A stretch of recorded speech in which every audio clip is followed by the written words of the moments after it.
협상 조건은 한국이다. 이란이 꼬리를 내리기 시작했습니다. 그러면서 내놓은 협상안에 미국이 당황하고 있는데요. 미국이 아무리 강경하게 해도 꿈쩍 않던 이란을 움직인 건 단 한 사람이었습니다. 도대체 무슨 일이었던 건지 바로 알아보겠습니다. 제 이름은 데이비드 콜린스이고 바레인 주둔 미 해군 제5함대 통합상황실에서 7년째 근무하고 있으며 지금은 중동 해상교통분석팀 선임정보관을 맡고 있어요. 새벽 3시 12분이었고 상황실 안은 냉방이 강하게 나와 차가웠지만 저는 이미 땀이 등을 타고 흐르고 있었으며 정면 대형 스크린에는 호르무즈 해협 중앙 좌표가 빨간 점으로 깜빡이고 있었습니다. 초대형 유조선 한 척이 원인 불명의 정지 상태에 들어갔고 선장은 엔진 이상 없다며 공포에 질린 목소리로 구조 요청을 보냈으며 통신 기록을 재생하자 배경에서 선원들이 소리치는 소음이 섞여 나왔어요. 저는 즉시 근무 책임자인 톰 브래들리 중령에게 보고했고 그는 화면을 보더니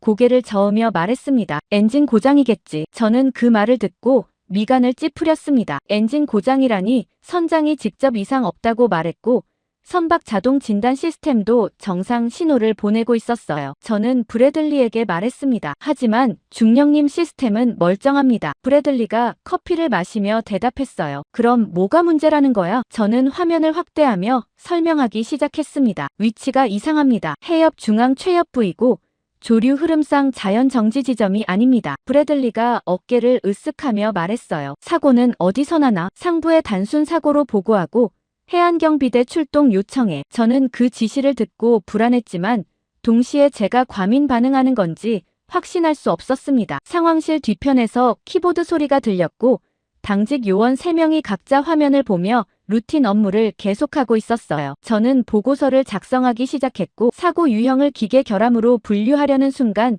두 번째 경보음이 울렸습니다. 저는 화면을 봤어요. 동일 위치에서 또 다른 선박이 멈췄고 이번에는 컨테이너선이었으며 선장 보고는 첫 번째와 거의 동일했습니다. 엔진 정상, 항법 시스템 정상, 하지만 배가 움직이지 않는다는 내용이었어요. 저는 즉시 브래들리에게 다가가 조용히 말했습니다. 중령님 두 번째입니다. 브래들리가 화면을 보고는 표정이 굳어지기 시작했습니다. 동일 지점이야? 저는 고개를 끄덕이며 좌표를 가리켰어요. 오차 100m 이내입니다. 브래들리가 자리에서 일어나며 말했습니다. 통신 교란 가능성 확인해. 저는 즉시 전파 분석 시스템을 가동했고 해협 일대 주파수 스펙트럼을 스캔하기 시작했습니다. 3분 후 결과가 나왔고 이상 신호는 감지되지 않았어요. 저는 브래들리에게 보고했습니다. 교란 없습니다. 브래들리가 난처한 표정으로 말했어요. 그럼 뭐가 문제야? 저는 화면을 보며 생각했습니다. 통신도 정상이고 엔진도 정상인데 두 척이 동일 지점에서 멈췄다는 건 우연이 아니었고 누군가 의도적으로 통제하고 있을 가능성이 높았어요. 저는 브래들리에게 조용히 말했습니다. 의도된 통제로 보입니다. 브래들리가 저를 보며 미간을 찌푸렸습니다. 누가? 이란. 저는 고개를 끄덕였지만 동시에 확신할 수 없었습니다. 이란이 이런 정교한 작전을 수행할 능력이 있는지 의문이었고 과거 사례도 없었어요. 그때 세 번째 경보음이 울렸고 저는 화면을 봤습니다. 또 다른 유조선이 멈췄고 이번에는 사우디 국적선이었으며 위치는 여전히 동일 좌표였어요. 저는 즉시 긴급 보고서를 작성하기 시작했고 제목을 의도된 항로 통제 가능성으로 입력했습니다. 브래들리가 제 어깨 너머로 화면을 보며 말했어요. 합참에 올리기 전에 내가 먼저 본다. 저는 보고서를 완성하고 브래들리에게 전달했습니다. 그는 내용을 읽더니 고개를 저으며 말했어요. 이란은 그럴 능력 없어. 과대평가 아니야? 저는 그 말을 듣고 당황했습니다. 과대평가라니 세 척이 동일 지점에서 멈췄고 이건 명백히 비정상이었어요. 저는 말했습니다. 하지만 중령님 패턴이 명확합니다. 브래들리가 단호하게 대답했습니다. 패턴이 아니라 우연일 수 있어. 해협은 좁고 사고 다발 지역이야. 일단 대기하고 추가 상황 보고 기다려. 저는 그 지시를 듣고 선택해야 했습니다. 명령을 따라 대기할지 아니면 독단으로 상부에 직보할지 결정해야 했어요. 상황실 시계가 새벽 3시 23분을 가리키고 있었고 밖에서는 기지 야간 순찰 차량 소리가 들렸습니다. 저는 브래들리를 보며 조용히 말했습니다. 경보 전파가 필요합니다. 브래들리가 저를 보며 단호하게 대답했어요. 콜린스 명령 대기해. 그 순간 상황실 문이 열리며 한국 해군 연락장교 박준호 소령이 들어왔고 그는 당직 근무가 아니었지만 급한 표정으로 상황실로 걸어왔습니다. 박준호가 스크린을 보더니 저에게 물었어요. 세 척 모두 동일 좌표입니까? 저는 고개를 끄덕이며 대답했습니다. 오차 100m 이내입니다. 박준호가 화면을 확대하며 조용히 말했어요. 이미 전쟁이 시작됐습니다. 저는 그 말을 듣고 미간을 찌푸렸습니다. 전쟁이라니 단 한 발도 쏘지 않았고 공격도 없었어요. 브래들리가 박준호를 보며 웃음을 터뜨렸습니다. 소령 전쟁은 총 쏴야 시작되는 거야. 박준호가 침착하게 대답했어요. 총 없이도 해협을 줄 수 있습니다. 브래들리가 고개를 저으며 말했습니다. 과장이군. 박준호는 더 이상 말하지 않았지만 표정은 여전히 굳어 있었어요. 저는 그를 보며 생각했습니다. 그의 판단이 과도한 건지 아니면 우리가 뭔가 놓치고 있는 건지 확신할 수 없었고 동시에 불안감이 커지고 있었어요. 그때 제 단말기에서 긴급 메시지가 떴고 국제해운보험사 연합에서 보낸 통보였습니다. 호르무즈 해협 보험료 즉시 2배 인상이라는 제목이었고 저는 화면을 보며 얼어붙었어요. 보험료가 2배로 오른다는 건 시장이 이미 위험을 감지했다는 뜻이었고 우리보다 민간이 먼저 반응하고 있었습니다. 저는 브래들리에게 화면을 보여주며 말했습니다. 시장이 움직이고 있습니다. 브래들리가 화면을 보고는 표정이 변했어요. 저는 그 순간 더 이상 기다릴 수 없다고 판단했고 독단으로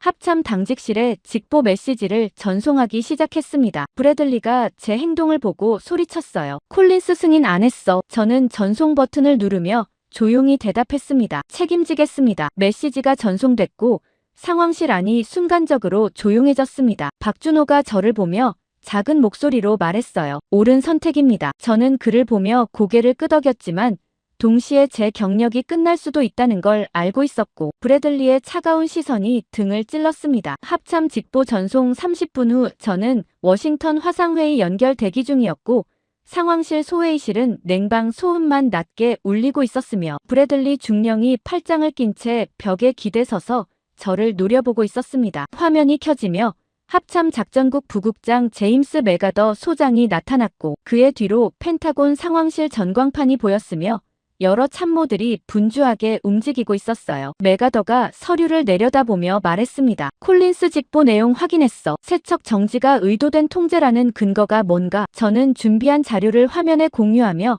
설명하기 시작했습니다. 소장님, 세척 모두 동일 좌표 100m 이내에서 정지했고 엔진과 항법 시스템은 정상이며 통신 교란도 감지되지 않았습니다. 메가더가 화면을 보더니 고개를 저으며 말했어요. 그게 공격이라는 증거는 어디 있지? 총 한 방 안 쐈잖아. 저는 그 말을 듣고 당황했습니다. 총을 쏘지 않았다는 게 오히려 더 교묘한 방식이라고 생각했지만 메가더는 물리적 공격이 없으면 전쟁이 아니라고 판단하고 있었어요. 저는 말했습니다. 하지만 해협이 사실상 마비되고 있습니다. 메가더가 단호하게 대답했습니다. 마비가 아니라 정체야. 사고 처리하면 풀려. 과잉 대응하지 말고 해안경비대 주도로 처리해. 저는 그 지시를 듣고 불쾌했습니다. 과잉 대응이라니 저는 명확한 패턴을 보고했고 시장도 이미 반응하고 있었어요. 그때 화면 옆에서 박준호가 손을 들며 조용히 말했습니다. 소장님, 한 가지 추가 보고 드리겠습니다. 메가더가 박준호를 보며 미간을 찌푸렸어요. 소령 당신 누구지? 박준호가 침착하게 대답했습니다. 한국 해군 연락 장교 박준호입니다. 메가더가 짧게 웃으며 말했습니다. 한국 측 의견은 나중에 듣지. 지금은 우리 내부 회의야. 박준호가 더 이상 말하지 않았지만 표정은 굳어 있었고 저는 그 광경을 보며 불편했습니다. 메가더가 노골적으로 그를 배제했고 회의실 안은 순간적으로 어색한 침묵이 흘렀어요. 저는 메가더에게 말했습니다. 소장님, 박소령 분석이 중요할 수 있습니다. 메가더가 저를 보며 단호하게 대답했어요. 콜린스 당신이나 제대로 보고해. 연락장교 의견은 참고 사항일 뿐이야. 저는 그 말을 듣고 선택해야 했습니다. 박준호 의견을 강하게 밀어붙일지 아니면 메가더 지시를 따를지 결정해야 했어요. 화면 속 메가더는 이미 다음 안건으로 넘어가려는 듯 서류를 정리하고 있었고 시간이 없었습니다. 저는 조용히 말했습니다. 소장님, 총 없이 해협을 쥐고 있다는 가능성을 검토해야 합니다. 메가더가 고개를 들며 저를 봤어요. 무슨 소리야? 저는 박준호가 준비한 자료를 화면에 띄우며 설명하기 시작했습니다. 이란이 물리적 공격 없이 항로 신뢰를 무너뜨리는 방식으로 해협을 장악하고 있을 가능성이 있고 보험료 급등과 선사 회피 움직임이 이를 증명합니다. 메가더가 화면을 보더니 미간을 찌푸리며 말했습니다. 그건 시장 반응이지 군사작전이 아니야. 우리는 총 쏘는 놈들 상대하는 거고 보험료는 민간 문제야. 저는 그 말을 듣고 좌절했습니다. 메가더는 전통적 전쟁 개념에 갇혀 있었고 새로운 형태의 공격을 인정하지 않으려 했어요. 화면 속 참모 한 명이 메가더 옆으로 다가와 뭔가 속삭였고 메가더 표정이 미세하게 변했습니다. 그가 다시 카메라를 보며 말했어요. 콜린스, 일단 제한적 해상 진입 준비해. 구축함 한 척 투입해서 항로 안전 확인하고 선박 예인 지원 시작해. 저는 그 지시를 듣고 안도했습니다. 최소한 대응은 시작되는 거였고 완전히 무시당하지는 않았어요. 하지만 동시에 불안했습니다. 제한적 진입만으로는 부족할 것 같았고 박준호가 경고한 내용이 계속 머릿속을 맴돌았어요. 메가더가 회의를 마무리하려 하자 박준호가 다시 손을 들며 조용히 말했습니다. 소장님, 구축함 투입 전에 항로 분석이 필요합니다. 메가더가 짜증 섞인 표정으로 대답했어요. 소령, 우리 해군이 항로 분석 못할 것 같아. 박준호가 침착하게 말했습니다. 분석은 가능하지만 패턴 파악이 우선입니다. 메가더가 단호하게 대답했습니다. 패턴은 나중에 봐. 일단 현장 들어가는 게 먼저야. 회의가 종료됐고 화면이 꺼졌습니다. 저는 자리에서 일어나며 박준호를 봤고 그는 여전히 침착한 표정이었지만 눈빛은 긴장되어 있었어요. 저는 그에게 조용히 말했습니다. 소령님, 의견이 잘렸습니다. 박준호가 고개를 끄덕이며 대답했어요. 예상했습니다. 저는 그 말을 듣고 미안했습니다. 제가 더 강하게 밀어붙였어야 했고 메가더 태도에 맞서야 했어요. 브래들리가 회의실 문을 열며 나가면서 저를 보며 말했습니다. 콜린스, 구축함 진입 준비 시작해. 이 시간 내로 작전 계획 올려. 저는 고개를 끄덕이며 상황실로 돌아왔고 박준호가 제 뒤를 따라왔습니다. 상황실 메인 스크린에는 실시간 선박 위치 데이터가 업데이트되고 있었고 호르무즈 해협 일대 선박 밀도가 눈에 띄게 줄어들고 있었어요. 저는 화면을 보며 생각했습니다. 선사들이 이미 회피하기 시작했고 해협 통과를 포기하는 선박들이 늘어나고 있었어요. 박준호가 제 옆에 서서 화면을 보며 조용히 말했습니다. 보험료가 3배로 오르면 항로가 완전히 비기 시작합니다. 저는 그를 보며 물었습니다. 얼마나 걸립니까? 박준호가 대답했어요. 24시간 이내입니다. 저는 그 말을 듣고 긴장했습니다. 하루도 안 남았다는 뜻이었고 우리가 대응할 시간이 거의 없었어요. 저는 작전 계획 초안을 작성하기 시작했고 구축함 투입 경로와 예인 지원 절차를 입력하고 있었습니다. 박준호가 제 화면을 보더니 조용히 말했어요. 이 경로는 위험합니다. 저는 그를 보며 물었습니다. 왜요? 박준호가 화면을 가리키며 설명하기 시작했습니다. 세척이 멈춘 지점이 조류와 수심 조건상 가장 통제하기 쉬운 위치이고 여기로 들어가면 동일한 상황에 빠질 수 있습니다. 저는 그 분석을 듣고 설득력이 있다고 판단했지만 동시에 메가더 지시를 어길 수는 없었어요. 저는 말했습니다. 상부 명령입니다. 박준호가 조용히 대답했어요. 명령이 틀릴 수 있습니다. 저는 그 말을 듣고 흔들렸습니다. 박준호는 계속 옳았고 저는 그의 경고를 무시할 때마다 상황이 악화됐어요. 하지만 동시에 군 조직에서 명령 불복종은 용납되지 않았고 저는 이미 한 번 독단 행동으로 브래들리와 충돌한 상태였습니다. 저는 박준호에게 말했습니다. 소령님, 분석 따로 정리해 주십시오. 제가 참고 자료로 첨부하겠습니다. 박준호가 고개를 끄덕이며 자리로 돌아갔고 저는 작전 계획을 계속 작성했습니다. 그때 상황실 경보음이 다시 울렸고 저는 화면을 봤어요. 네 번째 선박이 멈췄고 이번에는 LNG 운반선이었으며 위치는 여전히 동일 좌표였습니다. 저는 즉시 브래들리에게 보고했고 그는 화면을 보더니 표정이 완전히 굳어졌어요. 브래들리가 조용히 말했습니다. 이제 믿겠어. 저는 그 말을 듣고 씁쓸했습니다. 내 척이 멈춘 뒤에야 인정하는 거였고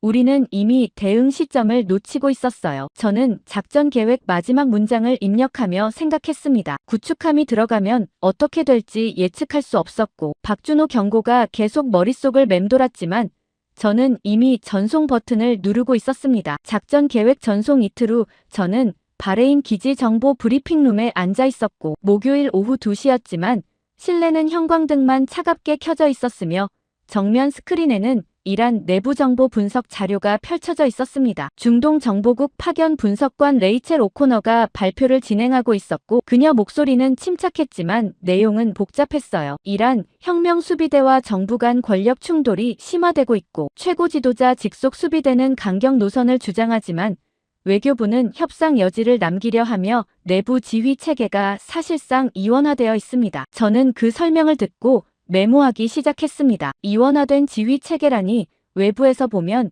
이란은 하나의 단일 세력처럼 보였지만 실제로는 분열되어 있었고 이건 예상 밖이었어요. 브리핑룸 뒤편에 앉아있던 합참 파견 대령 스티븐 하워드가 손을 들며 물었습니다. 분열이 우리에게 유리합니까? 레이첼이 자료를 넘기며 대답했어요. 단기적으로는 유리할 수 있지만 장기적으로는 예측 불가능성이 증가합니다. 하워드가 미간을 찌푸리며 다시 물었습니다. 구체적으로 어떤 의미입니까? 레이첼이 화면을 전환하며 설명하기 시작했습니다. 혁명 수비대는 중앙 통제 없이 독자 행동을 할 수 있고 정부가 협상 중이라도 수비대가 돌발 작전을 실행할 가능성이 있으며 이 경우 상황이 급격히 악화될 수 있습니다. 저는 그 분석을 듣고 긴장했습니다. 통제 불가능한 행동이라니 우리가 상대하는 건 단일 조직이 아니라 여러 세력의 집합체였고 협상이 통하지 않을 수 있었어요. 하워드가 자리에서 일어나며 말했습니다. 그럼 압박을 강화해서 내부 분열을 심화시키는 게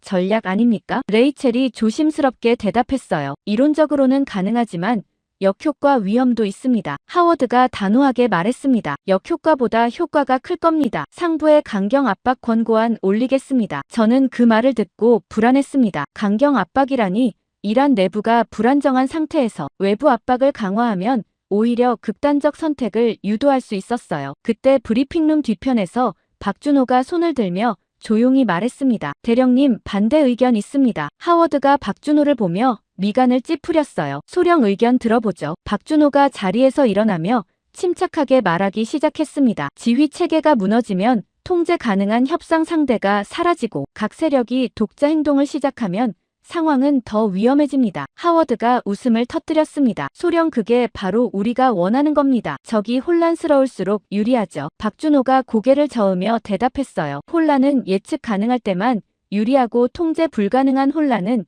양쪽 모두 위험합니다. 하워드가 단호하게 말했습니다. 소령, 우리는 위험 감수할 준비되어 있습니다. 박준호는 더 이상 말하지 않았지만 표정은 굳어 있었고 저는 그 논쟁을 보며 선택해야 했습니다. 하워드의 강경론을 지지할지 아니면 박준호의 신중론을 반영할지 결정해야 했어요. 브리핑이 끝나고 참석자들이 하나둘 빠져나가기 시작했고 저는 레이첼에게 다가가 조용히 물었습니다. 박소령 의견 어떻게 생각하십니까? 레이첼이 서류를 정리하며 대답했어요. 일리 있지만 상부는 받아들이지 않을 겁니다. 저는 그 말을 듣고 예상했던 대로라고 생각했습니다. 군 조직은 신중론보다 강경론을 선호했고 박준호 같은 외부 의견은 쉽게 무시됐어요. 저는 레이첼에게 말했습니다. 하지만 그의 분석이 틀렸다는 증거도 없습니다. 레이첼이 저를 보며 조용히 대답했어요. 콜린스 증거 문제가 아니라 정치 문제입니다. 저는 그 말을 듣고 씁쓸했습니다. 정치라니 진실보다 조직 논리가 우선이었고 옳은 판단보다 받아들여질 만한 판단이 채택되는 구조였어요. 저는 사무실로 돌아와 책상 앞에 앉았고 컴퓨터 화면에는 이란 내부 분석 보고서 초안이 떠 있었습니다. 하워드가 요청한 강경 압박 권고안을 작성해야 했고 박준호 의견은 참고 사항으로만 언급하라는 지시를 받았어요. 저는 키보드 앞에 손을 올려놓고 망설였습니다. 박준호 분석을 제대로 반영하지 못한 채 보고서를 제출하는 게 옳은지 확신할 수 없었고 동시에 명령 불복종도 불가능했어요. 저는 결국 하워드 지시대로 보고서를 작성하기 시작했고 이란 내부 분열을 약점으로 규정하며 강경 압박 필요성을 강조하는 문구를 입력했습니다. 박준호 의견은 마지막 페이지 각주에 간략히 언급했고 신중론도 존재한다는 정도로만 표현했어요. 보고서를 완성하고 전송 버튼 위에 마우스를 올려놓았을 때 저는 불안했습니다. 이 보고서가 상부 결정에 영향을 미칠 거였고 만약 박준호가 옳다면 우리는 상황을 더 악화시킬 거였어요. 저는 전송 버튼을 눌렀고 화면에 전송 완료 메시지가 떴습니다. 그날 밤 11시에 긴급 상황 보고가 들어왔고 저는 집에서 급히 기지로 복귀했습니다. 상황실에 도착하자 브래들리와 박준호가 이미 스크린 앞에 서 있었고 화면에는 호르무즈 해협 인근 통신 교란 지도가 표시되어 있었어요. 브래들리가 저를 보며 말했습니다. 콜린스 30분 전부터 광역통신 교란 시작됐어. 저는 화면을 확대하며 물었습니다. 범위가 어떻게 됩니까? 브래들리가 자료를 가리키며 대답했어요. 해협 중심부 반경 50km이고 민간 선박 GPS 신호까지 왜곡되고 있어. 저는 그 범위를 보며 놀랐습니다. 50km라니 이건 단순 교란이 아니라 광역 작전이었고 예상보다 훨씬 정교했어요. 박준호가 다른 화면을 열며 조용히 말했습니다. 항로 왜곡도 동시에 발생하고 있습니다. 저는 그 화면을 봤습니다. 여러 선박의 항법 시스템이 잘못된 좌표를 표시하고 있었고 실제 위치와 표시 위치 간 오차가 최대 3km까지 벌어지고 있었어요. 저는 박준호에게 물었습니다. 이게 가능합니까? 박준호가 침착하게 대답했습니다. 기술적으로 가능하고 예상보다 정교합니다. 저는 그 말을 듣고 긴장했습니다. 예상보다 정교하다는 건 이란이 우리가 생각했던 것보다 훨씬 더 준비되어 있었다는 뜻이었고 강경 압박이 오히려 이들의 작전 실행을 앞당겼을 가능성이 높았어요. 브래들리가 상부에 전화를 걸기 시작했고 저는 박준호 옆으로 다가가 조용히 말했습니다. 소령님이 옳았습니다. 박준호가 저를 보며 대답했어요. 이미 늦었습니다. 저는 그 말을 듣고 인정할 수밖에 없었습니다. 제가 박준호 의견을 제대로 반영했더라면 상황이 달라졌을 수 있었고 강경 압박 대신 신중한 접근을 권고했더라면 이란의 극단적 행동을 예방할 수 있었을지도 몰랐어요. 저는 제 보고서를 떠올리며 후회했습니다. 각주로 처리했던 박준호 의견이 사실은 핵심이었고 제가 무시했던 경고가 현실이 되고 있었어요. 브래들리가 통화를 끝내고 저를 보며 말했습니다. 콜린스 워싱턴에서 긴급 대책회의 소집됐어. 내일 아침 화상 연결 준비해. 저는 고개를 끄덕이며 자료 정리를 시작했고 박준호는 여전히 화면을 보며 데이터를 분석하고 있었습니다. 저는 그에게 다가가 조용히 물었습니다. 소령님 다음 단계 예측 가능하십니까? 박준호가 화면을 가리키며 대답했어요. 교란 범위가 확대되면 해협 전체가 항행 불가 상태로 들어갑니다. 저는 그 말을 듣고 숨이 막혔습니다. 해협 전체라니 이건 단순 방해를 넘어 완전 봉쇄 수준이었고 우리가 대응할 시간이 거의 없었어요. 긴급 대책회의 소집 통보 다음 날 저는 워싱턴 덜레스 공항에 도착했고 금요일 오전 10시였지만 하늘은 잔뜩 흐려 있었으며 택시를 타고 펜타곤으로 향하는 동안 빗방울이 창문을 두드리기 시작했습니다. 30분 후 저는 국방부 본관 3층 상황 회의실에 들어섰고 타원형 테이블 주위로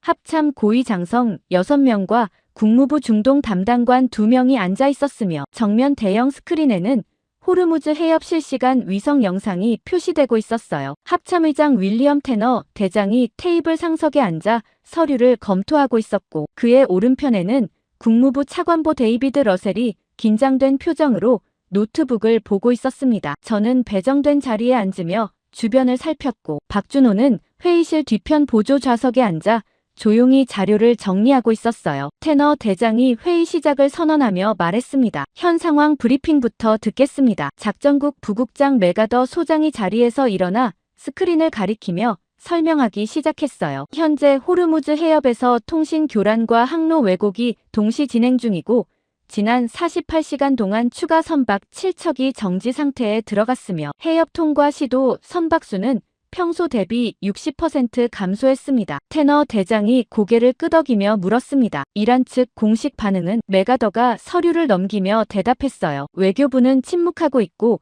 혁명 수비대는 성명조차 발표하지 않았으며 사실상 무반응 상태입니다. 국무부 러셀 차관보가 끼어들며 말했습니다. 무반응이 오히려 더 위험합니다. 이란 정부가 수비대 행동을 통제하지 못하고 있다는 증거입니다. 테너 대장이 테이블을 손가락으로 두드리며 말했어요. 옵션을 들어보죠. 철수냐 개입이냐? 메가더가 즉시 대답했습니다. 개입입니다. 지상군 없이 해상 전력만으로 해결 가능합니다. 러셀이 반대 의견을 냈습니다. 해상 개입도 결국 충돌 위험이 있고 이란이 반격하면 상황이 통제 불가 단계로 넘어갑니다. 테너 대장이 두 사람을 번갈아 보며 말했습니다. 정보국 판단은 어떻습니까? 중앙정보국 파견 국장 마이클 그린이 자료를 펼치며 조심스럽게 말하기 시작했어요. 이란 내부 분열이 심화되고 있고 협상 가능한 창구가 사실상 닫힌 상태이며 현재 상황은 통제 불가 단계 진입 직전으로 판단됩니다. 테너 대장이 미간을 찌푸리며 물었습니다. 직전이면 아직 통제 가능하다는 뜻입니까? 그린이 난처한 표정으로 대답했어요. 이론적으로는 가능하지만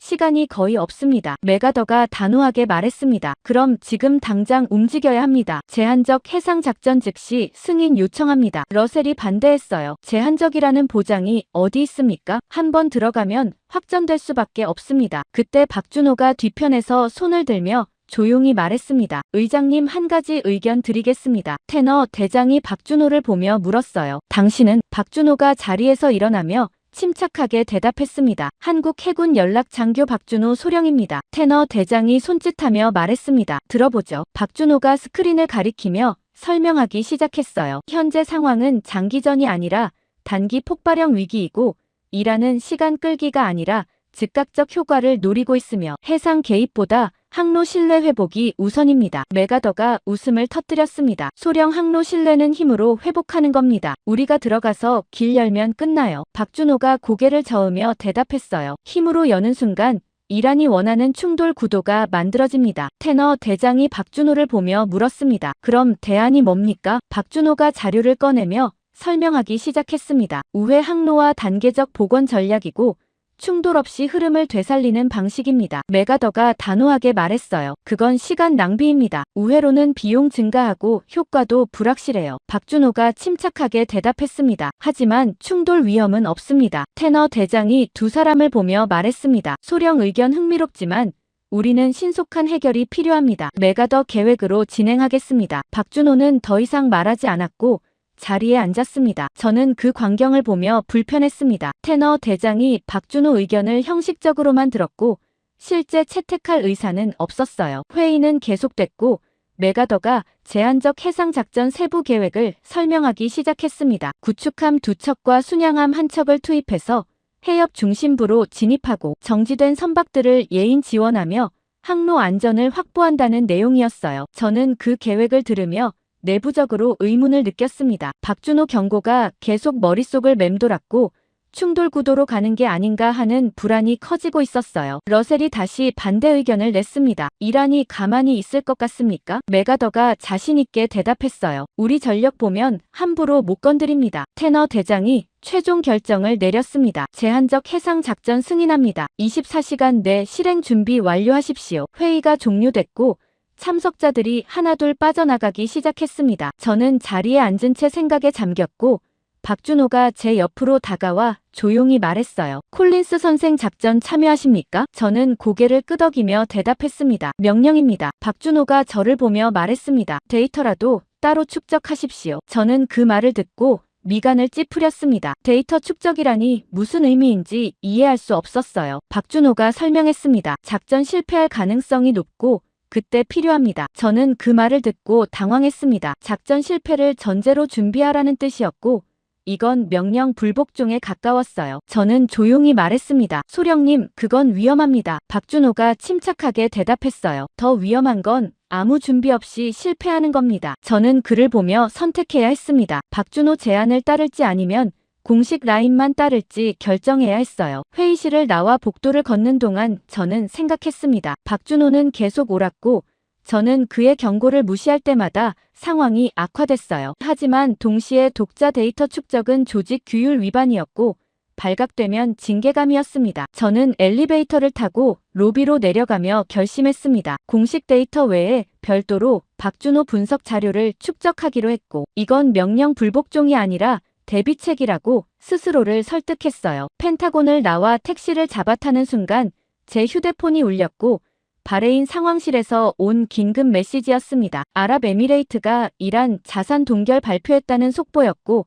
저는 화면을 보며 얼어붙었어요. 자산 동결이라니 중동 금융망이 흔들리기 시작했고 상황은 예측보다 훨씬 빠르게 악화되고 있었습니다. 저는 운전사에게 공항으로 가자고 말했고 바레인 복귀 일정을 당겼습니다. 비행기 탑승 전 저는 박준호에게 메시지를 보냈어요. 데이터 축적 시작하겠습니다. 답장은 즉시 왔습니다. 준비됐습니다. 저는 그 메시지를 보며 돌이킬 수 없는 선을 넘었다는 걸 알았고 동시에 이게 옳은 선택인지 확신할 수 없었지만 다른 대안도 없었습니다. 바레인 복귀 다음 날 저는 기지 금융정보 분석실에 앉아 있었고 토요일 오후 4시였지만 실내는 냉방 소음과 서버 작동음만 낮게 울리고 있었으며 정면 5개 모니터에는 중동 금융 흐름 데이터가 실시간으로 업데이트되고 있었습니다. 이란 우회 자금망 추적을 맡은 재무부 파견 분석관 케빈 리가 제 옆에 앉아 화면을 가리키며 설명하고 있었고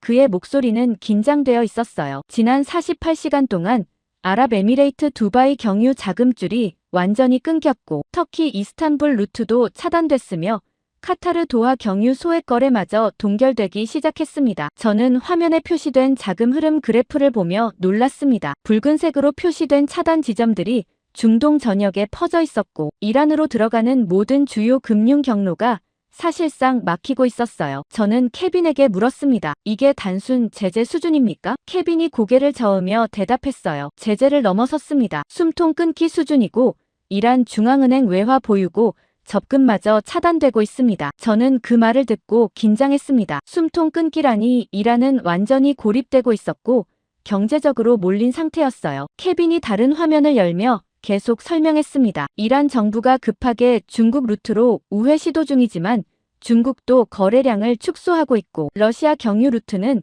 물량 자체가 부족합니다. 저는 데이터를 보며 생각했습니다. 이란이 선택할 수 있는 옵션이 거의 없었고 완전히 막다른 골목에 몰리고 있었어요. 저는 케빈에게 말했습니다. 이 상태면 극단적 선택 가능성이 높아집니다. 케빈이 고개를 끄덕이며 조용히 대답했어요. 이미 그럴 조짐이 보입니다. 저는 그 말을 듣고 불안했습니다. 극단적 선택이라니 이란이 협상 테이블로 나오는 게 아니라 더 강하게 반격할 가능성이 높았어요. 그때 분석실 문이 열리며 박준호가 들어왔고 그는 태블릿을 들고 있었으며 표정은 굳어 있었습니다. 박준호가 제 옆으로 다가와 화면을 보더니 조용히 말했어요. 예상보다 빠릅니다. 저는 그를 보며 물었습니다. 무엇이요? 박준호가 태블릿을 보여주며 설명하기 시작했습니다. 이란이 완전히 고립되면 협상 가능성이 사라지고 몰린 적은 협상하지 않습니다. 저는 그 말을 듣고 인정할 수밖에 없었습니다. 박준호는 또 옳았고 금융 압박이 강화될수록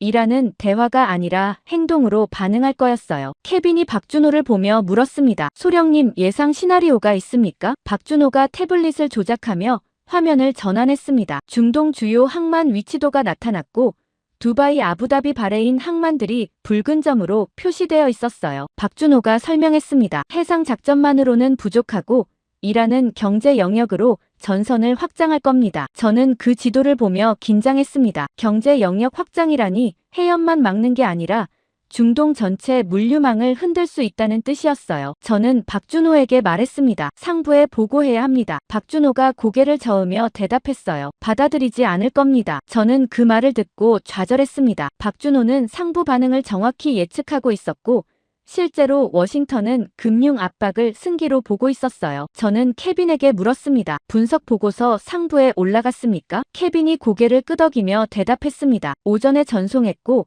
재무부와 합참 모두 받았습니다. 저는 그 보고서가 어떻게 해석될지 예상했습니다. 상부는 이란 금융망 붕괴를 압박 성공으로 판단할 거였고 해상작전 강행 명분으로 삼을 거였어요. 그때 제 단말기에서 긴급 메시지가 떴고 합참 작전국에서 온 지시였습니다. 해상작전 24시간 내 실행 확정이라는 제목이었고 저는 화면을 보며 얼어붙었어요. 작전이 최종 승인됐고 내일 저녁이면 구축함들이 해협으로 들어간다는 뜻이었습니다. 저는 박준호에게 화면을 보여주며 말했습니다. 작전 확정됐습니다. 박준호가 화면을 보고는 침묵했습니다. 저는 그에게 조용히 물었어요. 소령님 정말 실패한다고 보십니까? 박준호가 저를 보며 침착하게 대답했습니다. 성공 가능성이 낮습니다. 저는 그 말을 듣고 선택해야 했습니다. 공식 작전에 충실하게 참여할지 아니면 박준호와 함께 별도 대비책을 준비할지 결정해야 했어요. 저는 케빈을 보며 말했습니다. 분석 데이터 별도 백업 부탁합니다. 케빈이 미간을 찌푸리며 물었어요. 공식 보고 외에 추가로요? 저는 고개를 끄덕이며 대답했습니다. 비공식 참고용입니다. 케빈이 잠시 망설이다가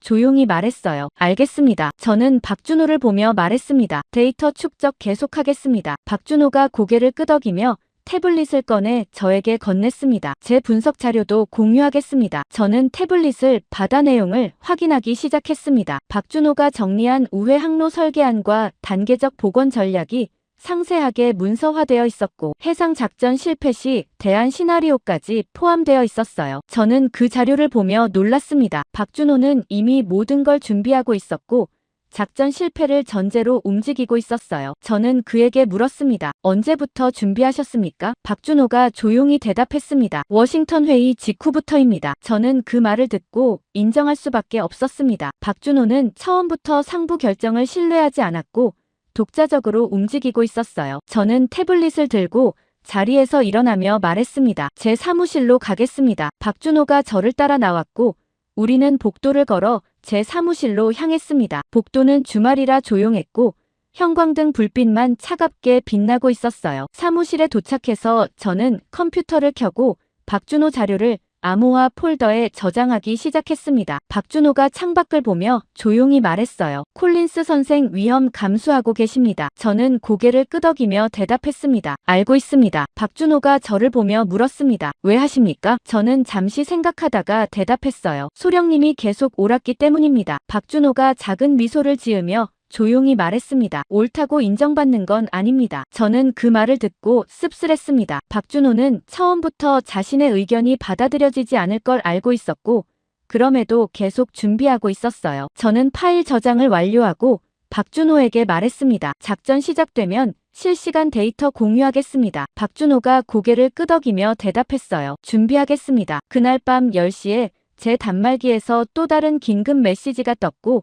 이번에는 바레인 상황실에서 온 보고였습니다. 중동 주요 항만에서 동시다발 통신 교란 발생이라는 제목이었고 저는 화면을 보며 숨이 막혔어요. 두바이 항만과 아부다비 항만에서 동시에 GPS 신호 왜곡이 시작됐고 입출항 선박들이 혼란에 빠지기 시작했다는 내용이었습니다. 저는 즉시 박준호에게 전화를 걸었고 그는 이미 상황을 파악하고 있었어요. 박준호가 조용히 말했습니다. 전선이 확장됐습니다. 저는 그 말을 듣고 인정할 수밖에 없었습니다. 박준호가 예측한 대로 이란은 해협만 막는 게 아니라 중동 전체 항만을 동시에 공격하기 시작했고 경제전쟁이 본격화되고 있었어요. 중동 항만 동시 교란 보고 다음날 저는 바레인 해군 기지 작전 지휘소에 앉아 있었고 일요일 오전 8시였지만 실내는 긴장감으로 가득 차 있었으며 대형 스크린에는 해상 진입 작전 최종 계획이 표시되어 있었습니다. 제5함대 작전 참모 리처드 스톤 대령이 정면에 서서 브리핑을 진행하고 있었고 그의 뒤로 호르무즈 해협 항로 지도가 펼쳐져 있었으며 붉은 화살표들이 진입 경로를 표시하고 있었어요. 스톤 대령이 레이저 포인터로 화면을 가리키며 설명했습니다. 구축함 윌리엄스호와 제임스호가 선두로 진입하고 순양함 앤더슨호가 후방 지원하며 작전 목표는 단순합니다. 힘으로 밀어붙여 길을 열고 정지된 선박들을 예인 지원하는 겁니다. 저는 그 계획을 들으며 불안했습니다. 단순하다는 게 오히려 문제였고 박준호가 경고했던 충돌 구도가 그대로 만들어지고 있었어요. 스톤 대령이 계속 말했습니다. 이란 측 반응 예상 시나리오는 세 가지이고 첫째, 무반응, 둘째, 항해 성명, 셋째, 제한적 견제 행동이며 어떤 경우든 우리 전력이 압도함으로 문제없습니다. 지휘소 뒤편에 앉아있던 박준호가 손을 들며 조용히 말했어요. 대령님, 한 가지 질문 있습니다. 스톤 대령이 박준호를 보며 짧게 대답했습니다. 소령 들어보죠. 박준호가 자리에서 일어나며 침착하게 물었습니다. 우회 항로 검토는 하셨습니까? 스톤 대령이 미간을 찌푸리며 대답했어요. 우회로는 시간과 비용만 증가시킵니다. 직진이 최선입니다. 박준호가 화면을 가리키며 말했습니다. 하지만 이 경로는 세척이 정지했던 동일 지점을 통과합니다. 스톤 대령이 단호하게 대답했습니다. 그래서 우리가 가는 겁니다. 같은 곳에서 안 통한다는 걸 보여주는 거죠. 박준호가 고개를 저으며 조용히 말했어요. 그곳으로 가는 순간 이란이 원하는 구도가 만들어집니다. 스톤 대령이 웃음을 터뜨렸습니다. 소령, 이란이 원하는 게 뭔지 우리가 신경 쓸 필요 없어요. 우리가 원하는 대로 하면 됩니다. 박준호는 더 이상 말하지 않았고 자리에 앉았습니다. 저는 그 대화를 들으며 좌절했습니다. 스톤 대령은 박준호 경고를 겁먹은 접근으로 치부하고 있었고 작전 지휘부는 힘의 우위만 믿고 있었어요. 브리핑이 끝나고 참석자들이 각자 준비 업무로 흩어지기 시작했습니다. 저는 박준호에게 다가가 조용히 말했어요. 소령님, 의견이 또 무시됐습니다. 박준호가 창밖을 보며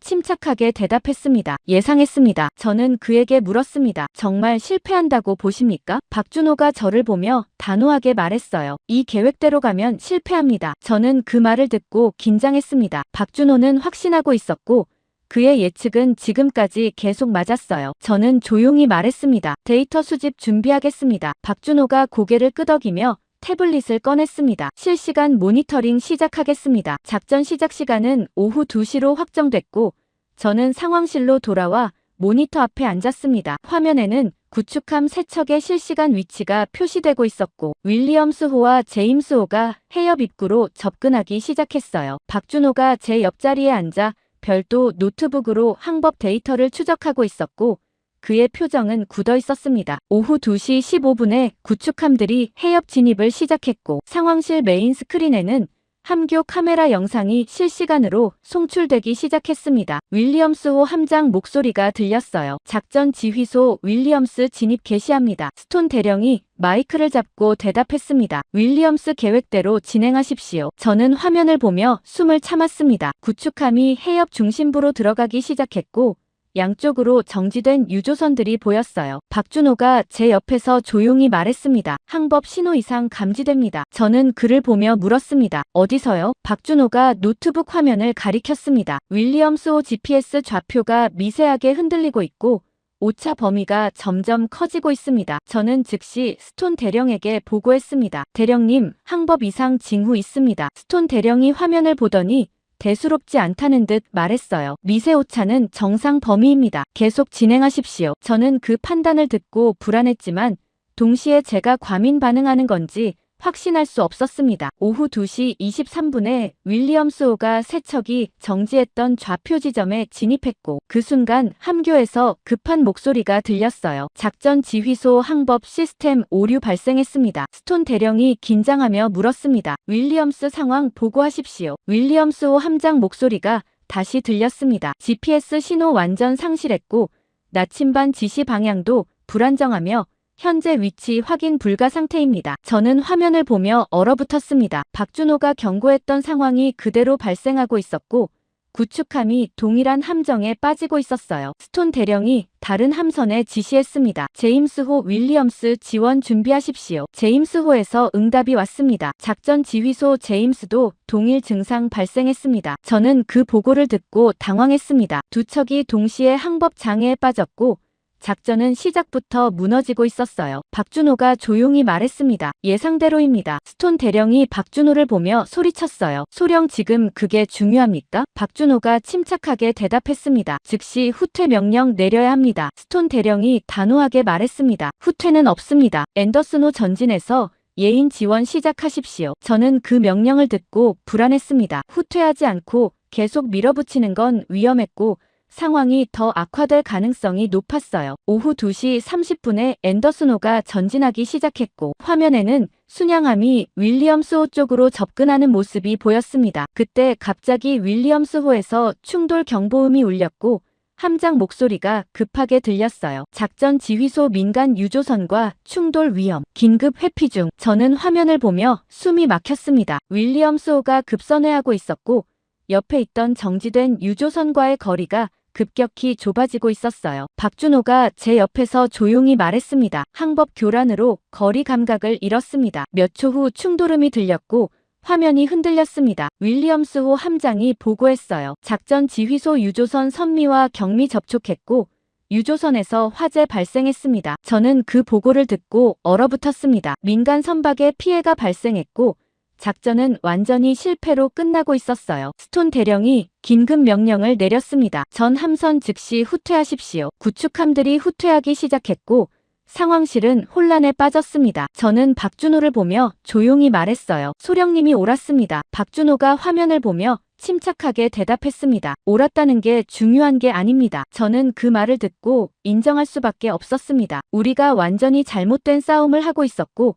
힘으로 밀어붙이는 방식은 통하지 않았어요. 작전 실패 다음 날 저는 바레인 기지 회의실에 앉아 있었고 월요일 오전 10시였지만 실내는 냉랭한 침묵으로 가득 차 있었으며 테이블 주위로 작전 참모 6명이 긴장된 표정으로 앉아 있었습니다. 제5함대 사령관 존 맥케인 제독이 정면에 서서 팔짱을 낀 채 스톤 대령을 노려보고 있었고 그의 목소리는 차갑게 가라앉아 있었어요. 민간 유조선 화재로 선원 3명 부상 발생했고 국제 언론이 미군 작전 실패를 대서특필하고 있으며 백악관에서 즉각 해명 요구가 들어왔습니다. 스톤 대령이 자리에서 일어나며 조심스럽게 말했습니다. 제동님, 예측 불가능한 항법 교란이었고 사전 정보에 없던 상황이었습니다. 맥케인 제독이 단호하게 대답했어요. 예측 불가능이 아니라 준비 부족입니다. 스톤 대령이 난처한 표정으로 침묵했고 회의실 안은 순간적으로 조용해졌습니다. 맥케인 제독이 테이블을 돌아보며 물었어요. 한국 측 대응은 어땠습니까? 정보국 파견 분석관 그레그 웨버가 서류를 넘기며 대답했습니다. 한국 연락 장교가 사전 경고했지만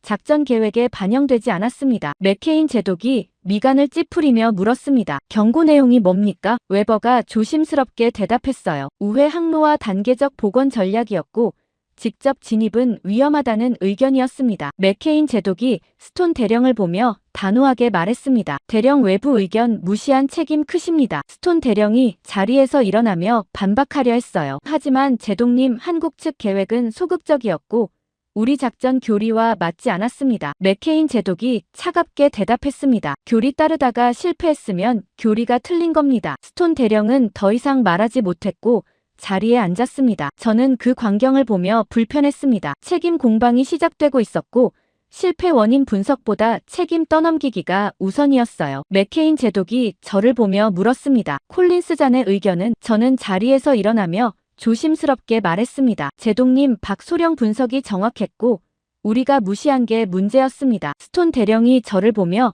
불쾌한 표정으로 말했어요. 콜린스, 지금 작전 실패를 우리 탓으로 돌리는 겁니까? 저는 그를 보며 침착하게 대답했습니다. 탓이 아니라 사실입니다. 스톤 대령이 목소리를 높였습니다. 한국 측이 소극적으로 대응했기 때문에 우리가 직접 나선 거고 그들이 제대로 협력했으면 이런 일 없었습니다. 저는 그 말을 듣고 분노했습니다. 박준호는 계속 경고했고 우리가 무시했는데 이제 와서 협력 부족으로 책임을 전가하고 있었어요. 저는 단호하게 말했습니다. 대령님, 박소령은 3번이나 경고했고 우리가 듣지 않았습니다. 스톤 대령이 저를 노려보며 말했어요. 콜린스 잔의 누구 편입니까? 저는 그 질문을 듣고 당황했습니다. 편을 가르는 게 아니라 사실을 말하는 건데 스톤 대령은 이걸 충성심 문제로 몰고 가고 있었어요. 맥케인 제독이 손을 들어 제지하며 말했습니다. 그만하십시오. 책임 공방은 나중에 하고 지금은 대책 논의합니다. 회의실이 다시 조용해졌고 저는 자리에 앉았습니다. 맥케인 제독이 계속 말했어요. 한국 측 박소령 어디 있습니까? 웨버가 대답했습니다. 별도 분석실에서 대기 중입니다. 맥케인 제독이 지시했습니다. 즉시 소환하십시오. 5분 후 박준호가 회의실로 들어왔고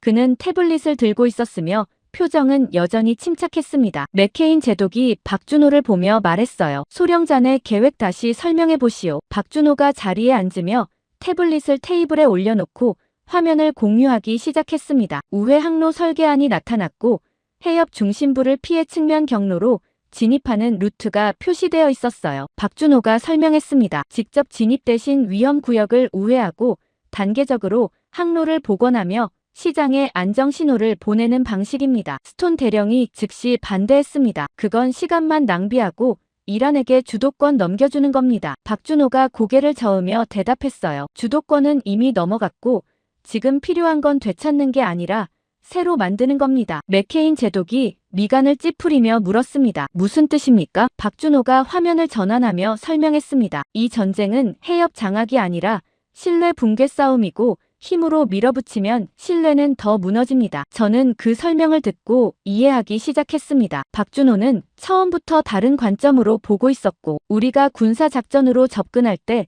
그는 경제 심리전으로 보고 있었어요. 스톤 대령이 비웃으며 말했습니다. 소령, 이건 전쟁이지 심리 상담이 아닙니다. 박준호가 침착하게 대답했어요. 총 없는 전쟁은 심리가 전부입니다. 맥케인 제독이 박준호를 보며 조용히 물었습니다. 소령잔의 계획 성공 확률 어느 정도 보십니까? 박준호가 잠시 생각하다가 대답했어요. 70%입니다. 스톤 대령이 즉시 반박했습니다. 70%로는 부족합니다. 맥케인 제독이 스톤을 보며 차갑게 말했어요. 대령잔의 계획은 0%였습니다. 스톤 대령이 침묵했고 회의실 안은 어색한 정적이 흘렀습니다. 맥케인 제독이 박준호에게 말했어요. 소령 수정안 제출하십시오. 검토하겠습니다. 박준호가 고개를 끄덕이며 대답했습니다. 준비되어 있습니다. 회의가 끝나고 참석자들이 빠져나가기 시작했습니다. 저는 박준호를 따라 복도로 나왔고 그에게 조용히 말했어요. 소령님, 이제야 기회가 왔습니다. 박준호가 저를 보며 침착하게 대답했습니다. 기회가 아니라 마지막 시도입니다. 저는 그 말을 듣고 긴장했습니다. 마지막 시도라니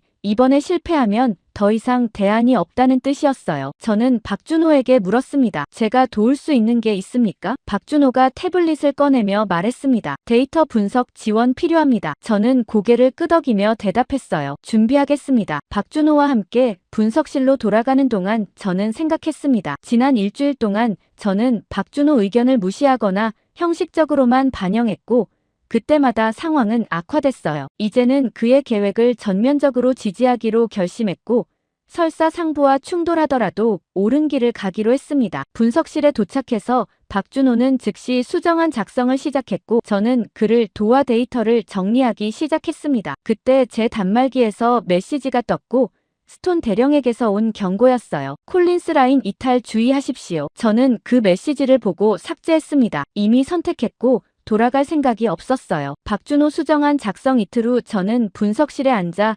박준호가 정리한 최종 문서를 검토하고 있었고 수요일 오전 6시였지만 우리는 밤새 작업했으며 커피 잔이 책상 위에 여러 개 쌓여 있었습니다. 박준호가 화면을 가리키며 마지막 섹션을 설명하고 있었고 그의 목소리는 피곤했지만 여전히 침착했어요. 핵심은 군사력이 아니라 시장 신뢰 회복이고 선박 보험사들이 항로를 다시 승인하게 만드는 게 목표이며 그러려면 안전한 통과 사례를 먼저 만들어야 합니다. 저는 문서를 넘기며 세부 계획을 확인했습니다. 단계별 실행 방안이 정교하게 설계되어 있었고 첫 단계는 소형 화물선 위주로 우회 항로 시험 운영을 하고 두 번째 단계는 중형 선박까지 확대하며 세 번째 단계에서 대형 유조선 투입을 완료한다는 내용이었어요. 저는 박준호에게 말했습니다. 계획은 완벽하지만 상부가 받아들일지 모르겠습니다. 박준호가 창밖을 보며 조용히 대답했어요. 선택의 문제입니다. 저는 그 말을 듣고 인정할 수밖에 없었습니다. 이미 강경 작전은 실패했고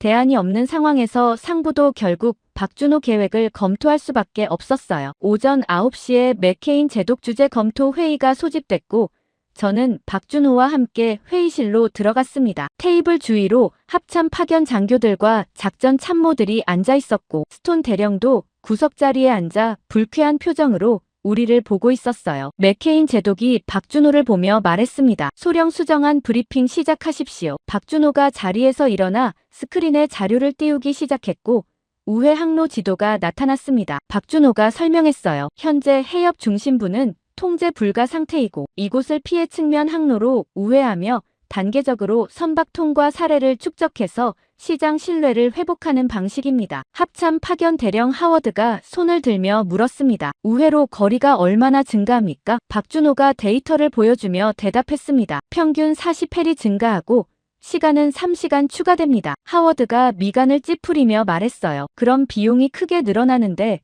선사들이 받아들이겠습니까? 박준호가 침착하게 대답했습니다. 현재는 통과 자체를 포기하고 있고 3시간 추가는 완전 우회보다 훨씬 낫습니다. 스톤 대령이 끼어들며 말했습니다. 하지만 이란에게 중심부를 내준 셈 아닙니까? 박준호가 고개를 저으며 대답했어요. 내준 게 아니라 우회한 겁니다. 스톤 대령이 비웃으며 말했습니다. 말장난입니다. 결국 우리가 물러선 거죠. 박준호가 단호하게 대답했습니다. 물러서는 게 아니라 흐름을 바꾸는 겁니다. 맥케인 제독이 두 사람을 제지하며 말했어요. 계속 들어보죠. 박준호가 다음 슬라이드를 넘기며 설명했습니다. 시장 신뢰 회복을 위해 보험사와 선사의 실시간 안전 데이터를 제공하고 각국 해군이 연합해서 항로 모니터링을 강화하며 성공 사례가 누적되면 보험료가 자연스럽게 하락합니다. 저는 그 설명을 들으며 감탄했습니다. 박준호는 군사작전이 아니라 경제 생태계 복원 관점으로 접근하고 있었고 이건 우리가 생각했던 것과 완전히 다른 차원이었어요. 하워드가 다시 물었습니다. 이란 측 반응은 어떻게 예상하십니까? 박준호가 대답했습니다. 초반에는 교란 시도할 것이고 우리는 회피하며 흐름을 유지합니다. 하워드가 미간을 찌푸리며 말했어요. 회피만 하면 계속 당하는 거 아닙니까? 박준호가 침착하게 설명했습니다. 충돌 없이 통과 사례를 만드는 게 목표이고 이란이 원하는 건 우리와의 정면 충돌이므로 그 구도를 피하는 겁니다. 저는 그 논리를 듣고 이해했습니다. 박준호는 이란의 의도를 정확히 파악하고 있었고 그들이 원하는 싸움을 거부하는 방식으로 승리하려 했어요. 맥케인 제독이 자료를 검토하며 조용히 물었습니다. 소령 성공 확률 다시 말해보시오. 박준호가 잠시 생각하다가 대답했어요. 70% 유지합니다. 맥케인 제독이 고개를 끄덕이며 말했습니다. 부족하지만 현재로선 최선으로 보입니다. 스톤 대령이 자리에서 일어나며 반대 의견을 냈습니다. 제독님, 이건 전쟁이 아니라 쇼입니다. 맥케인 제독이 스톤을 보며 차갑게 대답했어요. 대령잔의 방식은 이미 실패했습니다. 스톤 대령이 침묵했고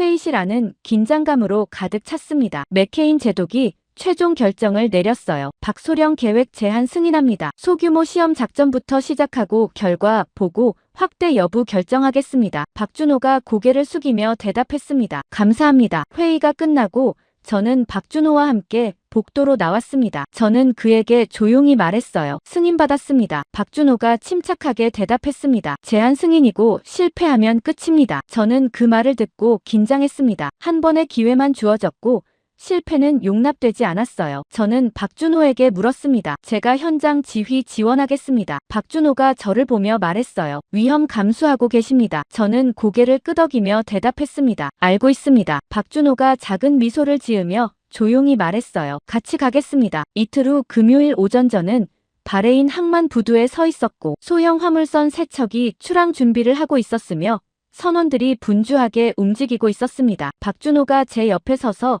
태블릿으로 항로 데이터를 최종 확인하고 있었고 그의 표정은 긴장되어 있었어요. 저는 그에게 물었습니다. 준비됐습니까? 박준호가 고개를 끄덕이며 대답했습니다. 시작합니다. 첫 번째 화물선이 부두를 떠나기 시작했고 우회 항로로 향하고 있었습니다. 저는 그 광경을 보며 숨을 참았습니다. 박준호 전략이 실제로 작동할지 아직 확신할 수 없었고 동시에 이게 마지막 기회라는 걸 알고 있었어요. 박준호가 제 옆에서 조용히 말했습니다. 이제 시장이 판단합니다. 저는 그 말을 듣고 이해했습니다. 우리가 아니라 선사와 보험사가 이 작전의 성공을 결정할 거였고 군사력이 아니라 신뢰가 승부처였어요. 화물선이 해협 외곽으로 들어가기 시작했고 저는 실시간 모니터링 화면을 보며 긴장했습니다. 첫 화물선 출항 3시간 후 저는 바레인 상황실로 돌아와 메인 스크린 앞에 서 있었고 금요일 오후 2시였지만 실내는 긴장감으로 가득 차 있었으며 박준호가 제 옆에서 노트북으로 실시간 데이터를 추적하고 있었습니다. 화면에는 3척의 화물선 위치가 푸른 점으로 표시되고 있었고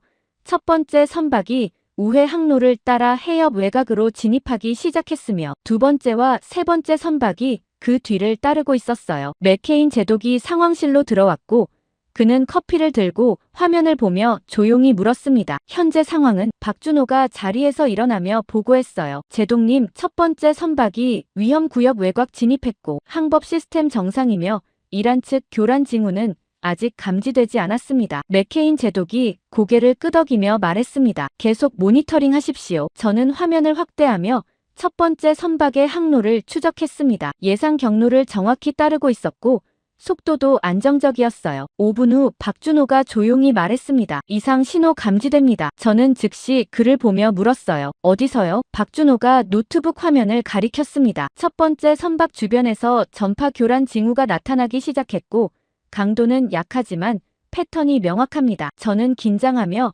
맥케인 제독에게 보고했습니다. 제독님, 교란 시작됐습니다. 맥케인 제독이 화면을 보며 단호하게 물었어요. 회피 가능합니까? 박준호가 침착하게 대답했습니다. 가능합니다. 항로 미세 조정 지시하겠습니다. 박준호가 선박 선장과 직접 통신을 연결하고 조용히 지시하기 시작했어요. 선장님, 현재 항로에서 3도 우측으로 변침하시고 속도 2노트 감속하십시오. 화면에서 첫 번째 선박이 천천히 방향을 틀기 시작했고 교란 신호 범위를 벗어나며 정상 항로로 복귀했습니다. 저는 그 광경을 보며 안도했습니다. 박준호 예측대로 교란을 회피할 수 있었고 충돌 없이 흐름을 유지하고 있었어요. 맥케인 제독이 박준호를 보며 조용히 말했습니다. 잘했습니다. 박준호가 고개를 숙이며 대답했어요. 아직 끝나지 않았습니다. 10분 후 두 번째 선박 주변에서도 동일한 교란 패턴이 나타났고 박준호는 즉시 회피 지시를 내렸습니다. 이번에도 선박은 성공적으로 교란 구역을 벗어났고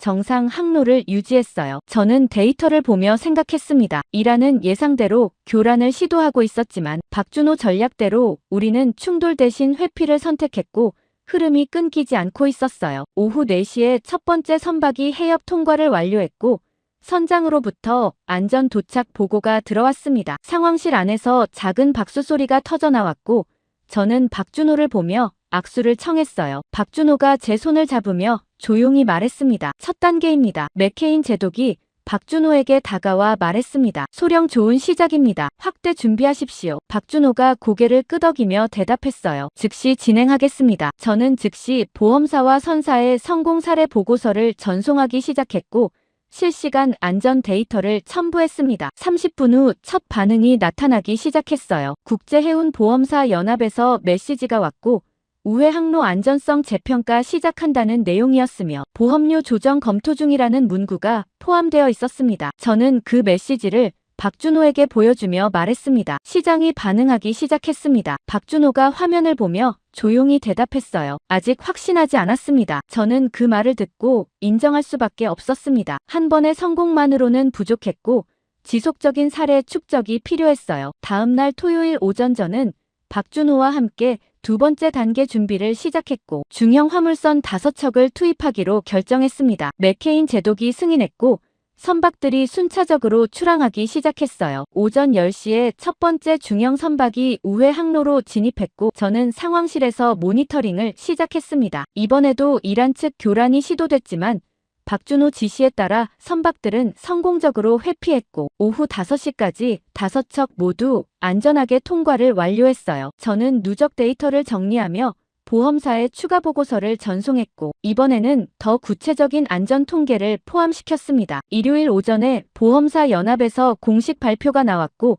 우회 항로 보험료 30% 인하한다는 내용이었으며 추가 안전 사례 확인 시 추가 인하 검토하겠다는 문구가 포함되어 있었어요. 저는 그 발표를 보며 감탄했습니다. 시장이 움직이기 시작했고 신뢰 회복이 실제로 일어나고 있었어요. 박준호가 제 옆에서 조용히 말했습니다. 이제 대형 선박 투입 시점입니다. 저는 고개를 끄덕이며 대답했어요. 유조선 준비하겠습니다. 월요일 오전 저는 맥케인 제독에게 세 번째 단계 승인을 요청했고 대형 유조선 투입 계획을 보고했습니다. 맥케인 제독이 자료를 검토하며 조심스럽게 물었어요. 유조선 사고 나면 어떻게 됩니까? 박준호가 침착하게 대답했습니다. 지금까지 축적한 데이터로 위험 예측 가능하고 회피 경로도 확보되어 있습니다. 맥케인 제독이 잠시 생각하다가 말했습니다. 승인합니다. 하지만 한 척씩 단계적으로 진행하십시오. 박준호가 고개를 끄덕이며 대답했어요. 알겠습니다. 월요일 오후 3시에 첫 대형 유조선이 출항했고 저는 상황실에서 긴장하며 화면을 보고 있었습니다. 이번에는 위험도가 높았고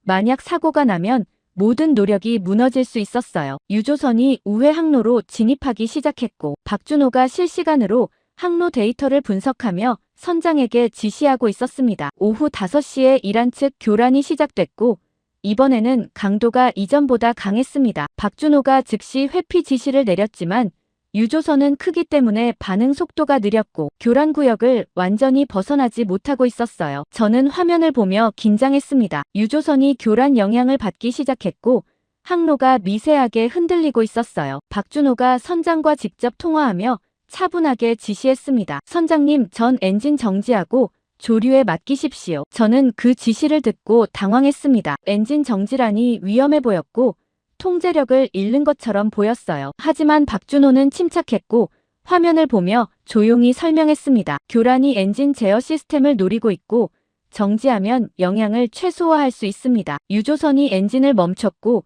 조류를 따라 천천히 표류하기 시작했습니다. 3분 후 교란 신호가 약해지기 시작했고 유조선은 교란 구역을 벗어났어요. 박준호가 다시 지시했습니다. 선장님, 엔진 재가동하고 항로 복귀하십시오. 유조선이 다시 움직이기 시작했고 정상 항로로 돌아왔습니다. 저는 그 광경을 보며 감탄했습니다. 박준호는 위기를 정확히 읽고 있었고 최소한의 개입으로 상황을 해결했어요. 오후 9시에 유조선이 안전하게 해협 통과를 완료했고 저는 즉시 보험사에 최종 보고서를 전송했습니다. 다음 날 화요일 오전 보험사 연합이 추가 발표를 냈고 우회 항로 보험료를 정상 수준으로 환원한다는 내용이었으며 해협 신뢰 회복 단계 진입으로 판단한다는 문구가 포함되어 있었어요. 저는 그 발표를 보며 인정할 수밖에 없었습니다. 시장 신뢰가 회복됐고 박준호 전략이 성공하고 있었어요. 보험료 정상화 발표 이틀 후 저는 바레인 기지 대회의실에 앉아 있었고 목요일 오전 9시였지만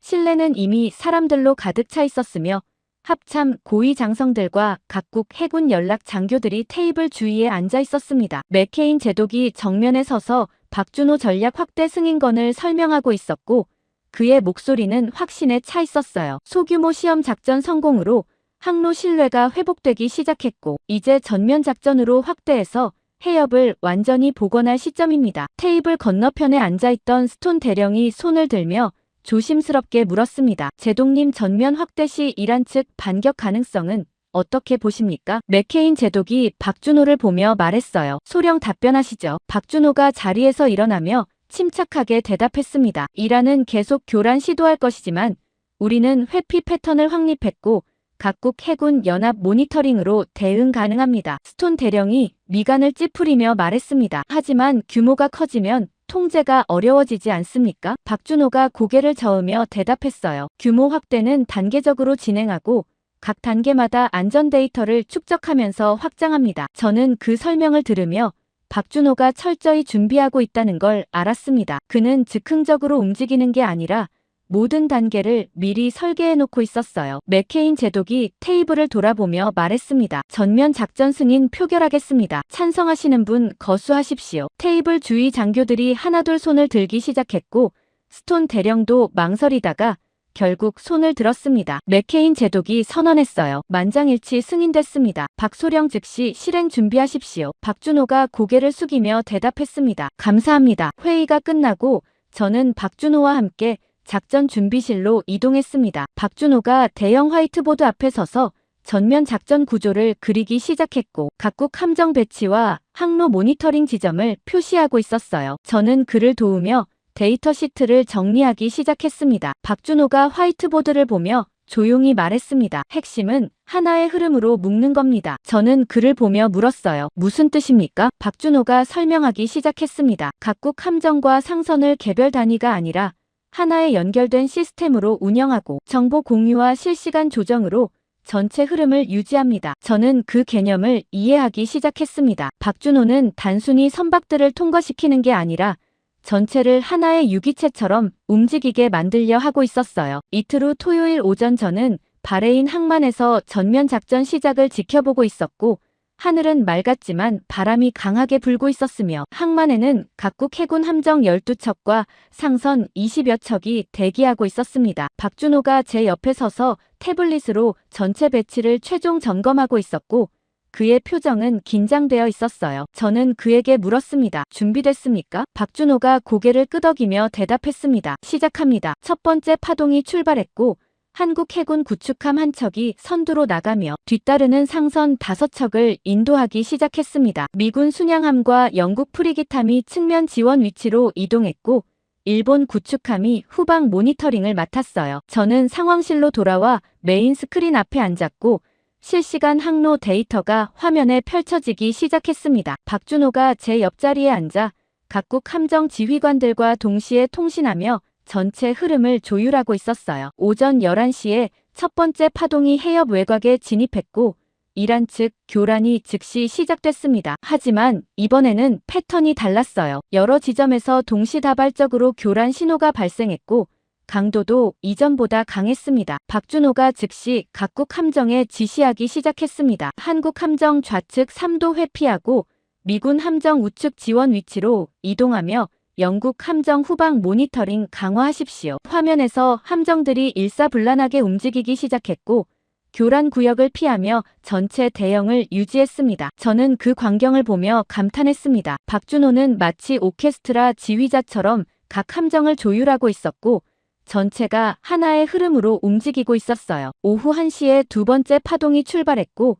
이번에는 상선 8척이 포함되어 있었습니다. 첫 번째 파동이 성공적으로 통과하는 동안 두 번째 파동이 뒤를 이어 진입했고 전체 시스템이 연속적으로 작동하기 시작했어요. 이란 측 교란은 계속됐지만 박준호 지시에 따라 함정들은 교란을 무력화시키며 항로를 유지했습니다. 오후 4시에 결정적 순간이 찾아왔습니다. 세 번째 파동에 포함된 대형 유조선 한 척이 갑자기 엔진 과열 경보를 보냈고 선장이 급한 목소리로 보고했어요. 상황실 엔진 온도 급상승했고 냉각 시스템 이상 발생했습니다. 저는 화면을 보며 긴장했습니다. 엔진 과열이라니 유조선이 멈추면 전체 흐름이 막힐 수 있었고 뒤따르는 선박들도 위험에 빠질 수 있었어요. 박준호가 즉시 한국 함정에 지시했습니다. 유조선 접근해서 예인 준비하고 다른 선박들은 우회 경로로 전환하십시오. 한국 구축함이 유조선 쪽으로 접근하기 시작했고 나머지 선박들이 임시 우회 경로로 이동했습니다. 박준호가 유조선 선장과 직접 통화하며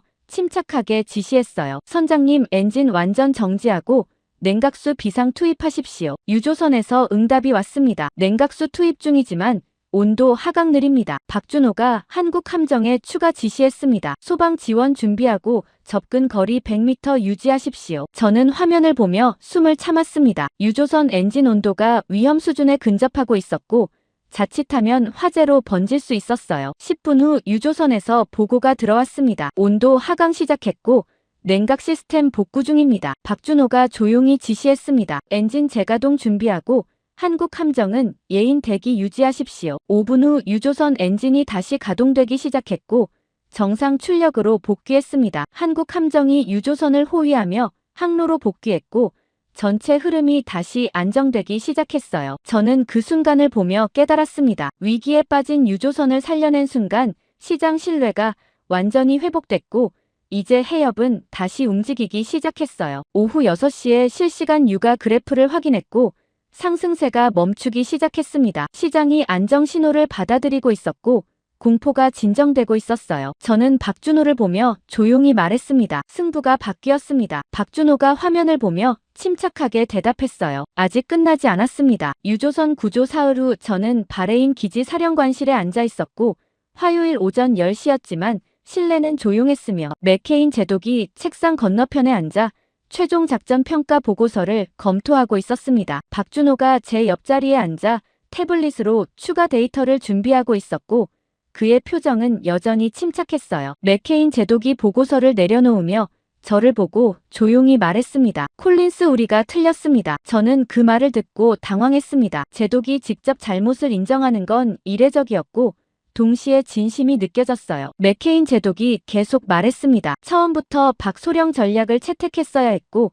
우리는 시간을 낭비했으며 민간 피해까지 발생시켰습니다. 박준호가 조심스럽게 말했어요. 제독님, 결과적으로 성공했습니다. 맥케인 제독이 고개를 저으며 대답했습니다. 성공은 우연이 아니라 소령 집요함 덕분이고 우리는 마지막 순간까지 반대했습니다. 저는 그 대화를 들으며 지난 몇 주를 떠올렸습니다. 워싱턴 회의에서 박준호 의견이 잘렸던 순간 바레인 상황실에서 그의 경고가 무시됐던 장면, 작전 실패 후 책임 공방이 벌어졌던 회의실. 모든 순간마다 박준호는 옳았고 우리는 틀렸어요. 맥케인 제독이 자리에서 일어나며 창밖을 보고 말했습니다. 백악관 보고 올라가고 합참에서 전략 수정 검토 중입니다. 박준호가 조용히 물었어요. 어떤 방향입니까? 맥케인 제독이 돌아서며 대답했습니다. 한국 방식 채택입니다. 저는 그 말을 듣고 놀랐습니다. 한국 방식이라니 미군이 독자 교리를 수정하고 외부 전략을 받아들인다는 뜻이었고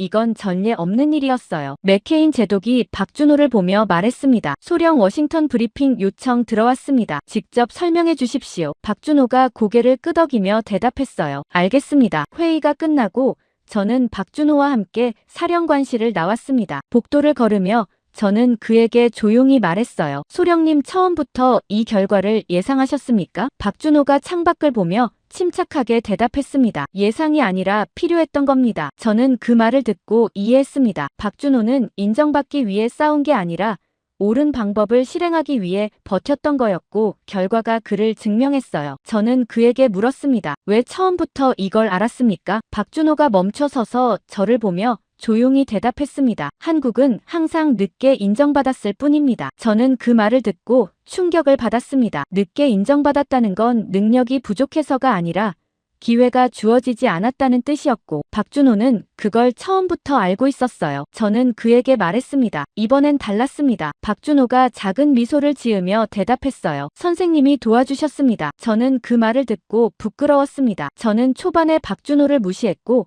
그의 경고를 형식적으로만 받아들였으며 독자 데이터 축적을 시작한 것도 작전 실패 이후였어요. 저는 조용히 말했습니다. 늦었습니다. 박준호가 고개를 저으며 대답했어요. 참여하셨습니다. 이틀 후 목요일 저녁 저는 워싱턴 덜레스 공항에 도착했고 박준호와 함께 펜타곤으로 향했습니다. 금요일 오전 브리핑이 예정되어 있었고 합참의장과 국방장관이 참석한다는 통보를 받았어요. 호텔에서 하룻밤을 보내고 금요일 오전 9시에 저는 박준호와 함께 펜타곤 본관 회의실로 들어갔습니다. 테이블 주위로 고위 장성 10여 명이 앉아 있었고 합참의장 윌리엄 테너 대장이 상석에 자리하고 있었으며 국방장관 제임스 매티스가 그 옆에 앉아 있었어요. 테너 의장이 박준호를 보며 말했습니다. 소령 바레인 작전 성공 축하합니다. 브리핑 시작하십시오. 박준호가 자리에서 일어나 스크린에 자료를 띄우기 시작했고 호르무즈 작전 전 과정이 시간 순서대로 정리되어 나타났습니다. 박준호가 침착하게 설명했어요. 이번 작전에서 확인된 핵심은 현대 전쟁이 물리적 충돌을 넘어 신뢰와 흐름 싸움으로 진화했다는 점이고 힘의 우위만으로는 승리할 수 없으며 시스템 전체를 이해하고 조율하는 능력이 필요합니다. 테너 의장이 고개를 끄덕이며 물었습니다. 구체적으로 어떤 변화가 필요합니까? 박준호가 다음 슬라이드를 넘기며 대답했습니다. 작전 교리 수정이 필요하고 직접 진입 우선 원칙을 재검토해야 하며 각국 연합작전 시 정보 공유와 실시간 조율 체계를 강화해야 합니다. 국방장관 매티스가 끼어들며 조심스럽게 물었어요. 소령 이건 우리 독자 교리 포기를 의미합니까? 박준호가 고개를 저으며 대답했습니다. 포기가 아니라 진화입니다. 매티스가 미간을 찌푸리며 말했습니다. 진화와 포기 경계가 모호합니다. 박준호가 침착하게 설명했어요. 교리는 환경에 맞춰 변해야 하고 과거 성공 방식이 현재도 통한다는 보장은 없습니다. 회의실 안이 순간적으로 조용해졌습니다. 박준호는 미군 교리 자체를 정면으로 문제 삼고 있었고 이건 외부 장교로서는 대담한 발언이었어요. 테너 의장이 테이블을 두드리며 말했습니다. 소령 말이 맞습니다. 우리가 바뀌어야 합니다. 회의실 안장성들이 술렁이기 시작했고 일부는 동의하는 표정이었지만 일부는 불편해 보였습니다. 테너 의장이 계속 말했어요. 박소령 전략을 표준 교리로 채택 검토하고 각 전구 사령부에 전파하겠습니다. 박준호가 고개를 숙이며 대답했습니다. 감사합니다. 브리핑이 끝나고 참석자들이 하나둘 빠져나가기 시작했습니다. 저는 박준호와 함께 복도로 나왔고 그는 여전히 침착한 표정이었어요. 저는 그에게 물었습니다. 소령님 기분이 어떻습니까? 박준호가 창밖을 보며 조용히 대답했습니다. 끝난 게 아닙니다. 저는 그 말을 듣고 미간을 찌푸렸습니다. 끝나지 않았다니 작전은 성공했고 교리 채택까지 논의되고 있었어요. 박준호가 설명했습니다. 해협은 다시 열렸지만 이란 내부 분열은 계속될 것이고 보이지 않는 공격은 멈추지 않을 겁니다. 저는 그 말을 듣고 인정할 수밖에 없었습니다. 우리가 이긴 건 한 번의 전투였고 전쟁 자체는 계속될 거였어요. 저는 박준호에게 말했습니다. 그럼 계속 준비해야 합니다. 박준호가 고개를 끄덕이며 대답했어요. 이미 하고 있습니다. 펜타곤을 나와 택시를 타고 공항으로 향하는 동안 저는 생각했습니다. 지난 몇 주 동안 저는 완전히 바뀌었고 확신에 차있던 분석관에서 의문을 품는 관찰자로 그리고 마침내 진실을 인정하는 사람으로 변했어요. 박준호가 제 옆에 앉아 창밖을 보고 있었고 저는 그에게 마지막으로 물었습니다. 소령님, 이번 전쟁에서 승리를 만든 게 뭡니까? 박준호가 저를 보며 조용히 대답했습니다. 무기가 아니라 흐름을 읽은 사람입니다. 저는 그 말을 노트에 기록했고 공항에 도착할 때까지 그 문장을 계속 들여다봤습니다. 워싱턴 브리핑 일주일 후 저는 바레인 기지 제 사무실에 앉아 최종 보고서를 작성하고 있었고 금요일 오후 5시였지만 창밖으로 석양이 지고 있었으며 책상 위에는 지난 한 달 동안 축적한 데이터와 분석 자료들이 쌓여 있었습니다. 컴퓨터 화면에는 호르무즈 작전 종합평가라는 제목이 떠 있었고 저는 마지막 섹션을 입력하고 있었으며 결론 부분에서 손이 멈췄어요. 어떻게 정리해야 할지 확신할 수 없었고 단순한 작전 성공 보고서로는 부족했으며 더 본질적인 무언가를 기록해야 한다는 생각이 들었습니다. 그때 사무실 문이 열리며 박준호가 들어왔고 그는 여행 가방을 들고 있었으며 한국 복귀 준비를 하고 있는 것 같았어요. 저는 자리에서 일어나며 그를 보고 물었습니다. 소령님 출발하십니까? 박준호가 고개를 끄덕이며 조용히 대답했습니다. 내일 아침 비행기입니다. 저는 그에게 악수를 청하며 말했어요. 감사했습니다. 박준호가 제 손을 잡으며 대답했습니다. 선생님이 도와주셨습니다. 저는 그 말을 듣고 부끄러웠습니다. 제가 도운 게 아니라 방해했고 초반에는 그의 의견을 무시했으며 중반에야 겨우 협력하기 시작했어요. 저는 조용히 말했습니다. 늦었습니다. 박준호가 고개를 저으며 대답했어요. 참여하신 게 중요합니다. 저는 컴퓨터 화면을 가리키며 물었습니다. 소령님, 마지막 질문 하나만 하겠습니다. 박준호가 제 책상 옆 의자에 앉으며 말했어요. 들어보죠. 저는 자리에 앉으며 조심스럽게 물었습니다. 왜 처음부터 이걸 알았습니까? 박준호가 창밖을 보며 잠시 침묵했고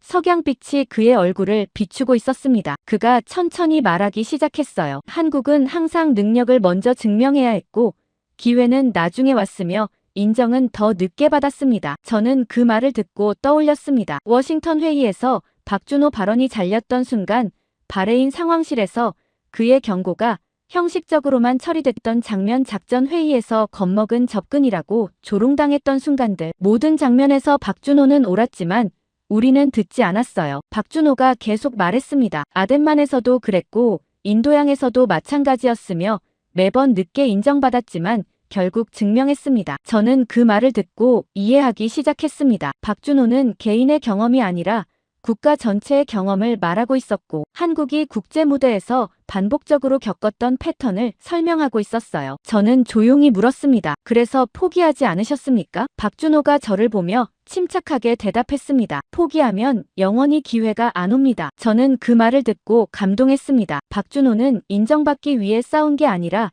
옳은 방법을 실행하기 위해 버텼고 결과가 자연스럽게 따라왔던 거였어요. 저는 노트를 꺼내 그의 말을 기록하기 시작했고 박준호가 그 모습을 보며 조용히 물었습니다. 보고서에 쓰십니까? 저는 고개를 끄덕이며 대답했어요. 기록해야 합니다. 박준호가 작은 미소를 지으며 말했습니다. 선생님 방식대로 쓰십시오. 저는 그 말을 듣고 생각했습니다. 제 방식이라니 지난 한 달 동안 제 방식은 계속 틀렸고 박준호 방식이 옳았어요. 저는 조용히 말했습니다. 이젠 소령님 방식이 제 방식입니다. 박준호가 자리에서 일어나며 여행 가방을 들었고 저는 그를 따라 복도로 나왔습니다. 기지는 저녁 시간이라 조용했고 복도 끝에서 석양빛이 들어오고 있었어요. 저는 박준호와 함께 기지 정문까지 걸었고 그곳에는 공항행 택시가 대기하고 있었습니다. 박준호가 짐을 실으며 저를 보고 마지막 인사를 했어요. 선생님 좋은 보고서 쓰십시오. 저는 악수를 나누며 대답했습니다. 진실을 쓰겠습니다. 박준호가 택시에 올라타며 창문을 내리고 조용히 말했습니다. 그걸로 충분합니다. 택시가 출발했고 저는 그 차가 시야에서 사라질 때까지 서서 지켜봤습니다. 석양이 완전히 지고 있었고 기지 조명들이 하나둘 켜지기 시작했어요. 저는 사무실로 돌아와 다시 책상 앞에 앉았고 컴퓨터 화면을 보며 최종 문장을 작성하기 시작했습니다. 호르무즈 작전은 성공했지만 이란 내부 분열과 보이지 않는 공격은 계속될 것이며 해협은 다시 열렸지만 위협은 사라지지 않았고 우리는 여전히 경계해야 한다는 내용을 입력했어요. 하지만 가장 중요한 교훈은 따로 있었고 저는 새로운 문단을 시작하며 천천히 입력하기 시작했습니다. 이번 전쟁에서 승리를 만든 건 최신 무기도 압도적 전력도 아니었고 흐름을 읽은 사람이었으며 한국 해군 박준호 소령은 처음부터 이 전쟁의 본질을 이해하고 있었지만 우리는 듣지 않았고 그는 포기하지 않았으며 결국 증명했다는 문장을 완성했어요. 저는 마지막 문장을 추가했습니다. 박소령은 제게 말했다. 한국은 항상 늦게 인정받았을 뿐이라고 하지만 이번만큼은 달랐고 우리가 먼저 배웠으며 그의 방식이 새로운 기준이 될 것이라는 내용을 입력하고 저장 버튼을 눌렀어요. 보고서가 완성됐고 저는 파일을 합참과 국방부에 전송했습니다. 전송 완료 메시지가 뜨고 저는 의자에 기대 앉아 천장을 보며 생각했습니다. 한 달 전 저는 확신에 차 있었고 미군 방식이 최선이라고 믿었으며 외부 의견은 참고 사항 정도로 치부했어요. 하지만 지금은 완전히 바뀌었고 제 확신은 무너졌으며 새로운 관점을 받아들이게 됐습니다. 창밖으로 밤하늘이 보였고 별들이 빛나기 시작했습니다. 저는 노트를 펼쳐 박준호가 마지막으로 했던 말을 다시 읽었어요. 무기가 아니라 흐름을 읽은 사람이라는 문장을 보며 저는 이 한 달이 단순한 작전 성공이 아니라 제 인생에서 가장 중요한 배움이었다는 걸 깨달았습니다. 제 휴대폰이 울렸고 워싱턴 합참에서 온 메시지였습니다. 보고서 잘 받았고 박소령 전략 교리 채택 최종 승인됐으며 각 전구 사령부 전파 시작한다는 내용이었어요. 저는 그 메시지를 보며 미소 지었습니다. 박준호는 이미 한국으로 돌아갔지만 그의 방식은 여기 남아 새로운 기준이 되고 있었고 이제 다른 사람들도 배우게 될 거였어요. 저는 사무실 불을 끄고 밖으로 나왔습니다. 바레인 밤 공기가 차갑게 느껴졌고 기지는 조용했으며 저는 숙소로 걸어가며 생각했습니다. 이 이야기는 여기서 끝나지만 호르무즈 해협이 싸움은 계속될 것이고 박준호가 말했던 것처럼 보이지 않는 전쟁은 멈추지 않을 거였어요. 하지만 이제 우리는 준비됐고 흐름을 읽는 법을 배웠으며 다음번엔 더 빨리 대응할 수 있을 거였습니다.